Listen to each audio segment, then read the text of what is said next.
ಮಾತಾಡಿದ್ರೆ ಅತಿ ಏನು ಸವಿಯಾಗಿ ಸಿಹಿಯಾಗಿ ಅವರ ಅಂತಃಕರಣ ತಣ್ಣಗಾಗುವಂಗ ಹೀಗೆ ಸರಿಯಾಗಿ ಮಾತಿನಿಂದ ಆ ಪ್ರೇಮ ವ್ಯಕ್ತ ಆಗ್ತದೆ, ದೃಷ್ಟಿಯಿಂದ ವ್ಯಕ್ತ ಆಗ್ತದೆ, ಕೈಯಿಂದ ಕಾಲಿಂದ ಕೂಡ ವ್ಯಕ್ತ ಆಗ್ತದೆ ಪ್ರೇಮವು. ಅವಕಾಶ ಒಂದು ವಸ್ತು ಕೊಡ್ಬೇಕಂತ ಹೇಳ್ಕೊಡ್ರಿ, ಅವಕಾಶ ಕೊಟ್ರೆ ಪ್ರೇಮ ನೋಡ್ರಿ, ಅವಕಾಶ ಇಟ್ಟು ಪ್ರೇಮದ ಇಡ್ಲಿಕ್ಕೆ ಬರ್ತದೆ. ರಕ್ಕಂತ ಕೊಟ್ರ ಸಿಟ್ಟಿನ ಬರ್ತದಿಲ್ಲ, ಅದು ಕೈನೂ ನಮ್ಮ ಪ್ರೇಮ ವ್ಯಕ್ತ ಮಾಡಿ ಬರ್ತದೆ, ಕೈನೂ ಮಾಡ್ತದೆ. ಅದು ಇವೆಲ್ಲಾ ಇಂದ್ರಿಯಗಳಿಂದ ನಾವು ಪ್ರೇಮ ವ್ಯಕ್ತ ಮಾಡಬೇಕಪ್ಪ ಎಲ್ಲರ ಮೇಲೆ ಅಂತಾರೆ.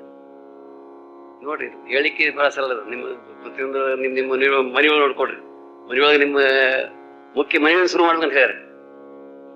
ಎಲ್ಲಿಂದ ಅಭ್ಯಾಸ ಶುರು ಮಾಡ್ಬೇಕಪ್ಪ ಅಂದ್ರೆ ತನ್ನಿಂದ, ಮನೆಯೊಳಗಿಂದ, ನೆರೆಯೊಳಗಿಂದ